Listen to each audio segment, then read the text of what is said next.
Namaskar, this is Bonali Mishra for INE24 channel. Efforts to reopen Delhi Prantujiti are continuing. Employees have been paid 70% of their dues. The rest will be given soon, but the way false propaganda is going on in my name on social media is very sad.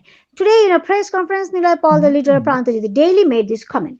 He said that he was bound to close Daily Prantujiti on October 26 due to severe financial problems. He then promised to clear the outstanding 5 months' salary within the next 6 months. But it is seen that a group of activists have been spreading lies and alleging that he has broken the contract.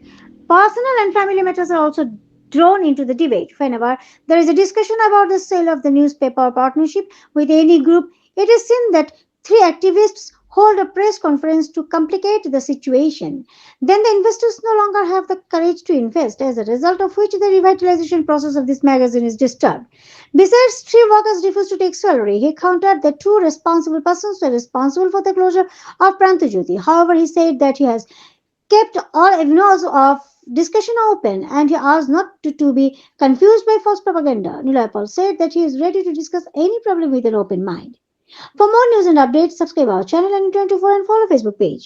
25 October shutdown ঘোষণার পর পরের দিন থেকে ওনারা সমস্ত একদম total attacking মুডে এসে ওনারা বলতে ওনারা তিনজন লোক, বিশেষভাবে তিনজন লোক টোটাল অ্যাটাকিং মুডে এসে আবার পরিবারকে এবং আমাদের ব্যক্তিগত অর্গানাইজেশনগুলো যেগুলো আছে এগুলোকে অ্যাটাক শুরু করলেন। ওনাদের সঙ্গে কিছু ওনাদের খুব পরিচিত লোক, আমি ওনাদেরকে বলবো অনাহুতভাবে এসে জোগাড় হলেন।